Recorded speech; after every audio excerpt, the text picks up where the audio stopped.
Please welcome Nora Kottmann, Volkswagen Foundation.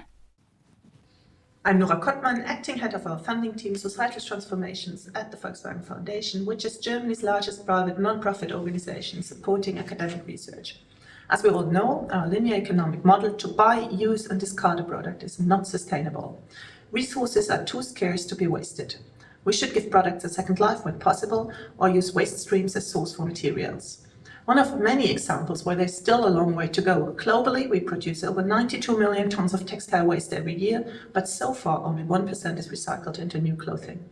That's where the startup re.solution comes into play. Re.solution has invented a chemical recycling scheme to recover polyester from textile waste. What makes it stand out is that the resulting polyester material is of a superior quality. It goes without saying that the water is recycled during the process and no chemical pollutants are produced. Re.solution tackles the textile waste problem with a clever solution, and that is why we nominate Re.solution as the breakthrough of the year. Breaking the wall of linear and wasteful fashion. Marcel Gaussmann. Re.solution. Good morning, my name is Marcel Gaussmann, I'm CTO and co-founder of Re.solution. Ladies and gentlemen, we have a fashion crisis, and I'm not talking about this tie. Globally, or in Germany, we produce and waste over 1.3 million tons of textiles every year. And as we heard, less than 1% of that waste gets recycled. That means, on a global scale, fiber materials worth over $100 billion are wasted every year. And with the waste in Germany, we could rebuild a Berlin Wall from textile waste, 10 meters high, every year. So why do we keep building if nobody has the intention to build that wall? Because modern textiles blend fibers for functionality. Apparel must be fashionable and affordable. Workwear must protect. A mattress and your bed sheets must be comfortable. And when you drive fast, you want an airbag and a seatbelt that keeps you safe. All these textiles have one thing in common. Polyester, a synthetic fiber derived from crude oil, which accounts for more than 50% of all that waste. And modern fibers blend polyester with other fibers for functionality. So the polyester and the cotton are mixed, resulting in a complex material mix with only 3 disposal options: landfill, incineration, or dumping in the ocean or desert. The idea of chemical recycling is to break down the polymers into the building blocks, recover these monomers, and make new fibers. Sounds good? It works, but there is a downside.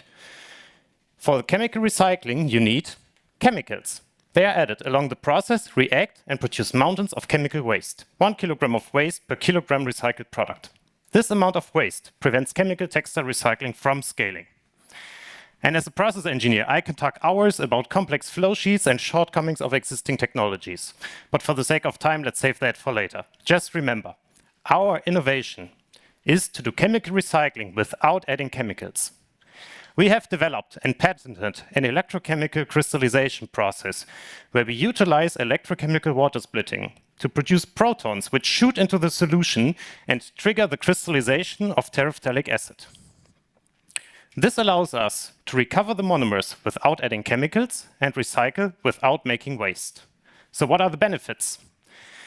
We save substantial amounts of chemicals and can recycle up to 74% of the water used in the process. And as it runs on renewable electricity, we save up to 90% of carbon emissions. And this breakthrough comes from more than a decade of research at RWTH Aachen University. I founded Germany's first electrochemical separations research group. And when I met my co-founder Amrei, who at this time was researching textile recycling, we developed the concept of our electrified hydrolysis technology. We proved that concept and secured the EXIST grant, which enabled us to build a demo plant and conduct early trials with customers while scaling capacity 100x. Last year, we were awarded the prestigious Achema Startup Award at the largest process technology trade fair in the world. And now, we are building our technical first of a kind to recycle textiles and deliver products at ton scale as of next year. We have gained strong traction with over 35 LOIs from customers, waste suppliers, research partners, and even recycling competitors who are drowning in salt waste. We also recently closed our pre-seed round. And before the end of the decade, We want to enter this 100 billion euro market with our first commercial plant. This one plant will deliver 50 million annual revenue and save up to 80,000 tons of CO2 emissions. So we have a great team with diverse skills, experienced mentors on our side, and a clear vision. Recycle once. As resource once, recycle longer than you live. And today, I invite you to join our mission. If you have textile waste waiting for disposal, or want to build secure and resilient supply chains for your industry that use fibers, then I'm happy to talk to you. Because I strongly believe that together we can break the wall of wasteful fashion, but not only break that wall, because we as re.solution, we also reunite molecules. Thank you.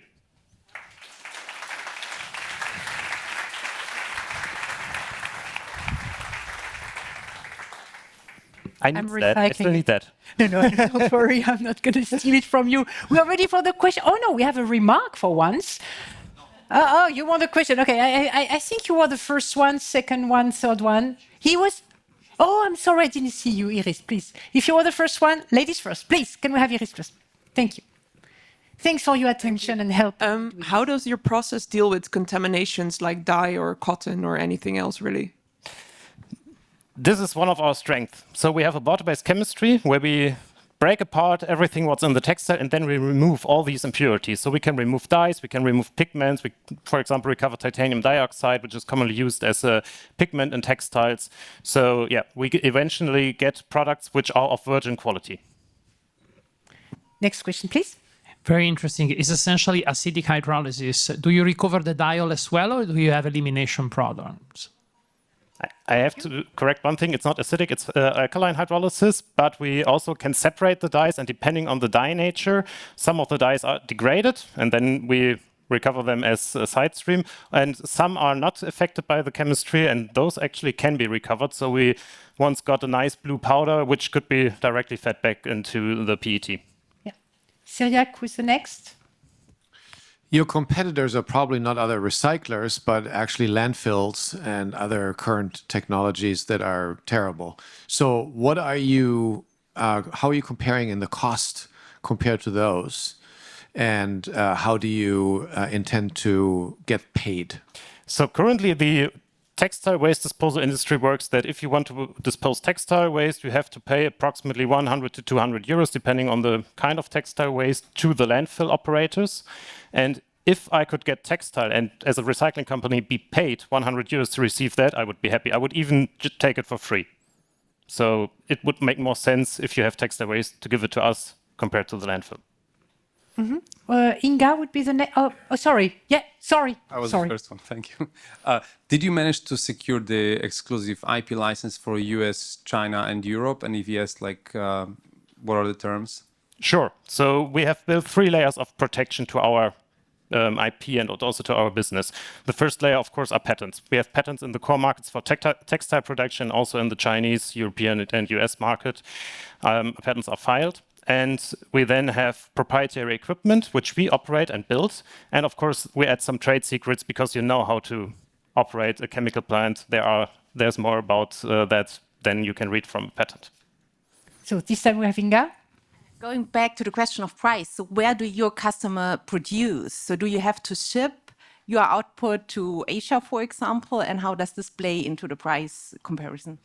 That depends. The monomers are traded on a global scale, so we could ship the monomers, the terephthalic acid and the ethylene glycol, to European manufacturers, but also to Chinese or Asian manufacturers, because it makes much more sense to ship the polymers and not ship the textile waste. We still have 48 seconds for the next question. Anyone?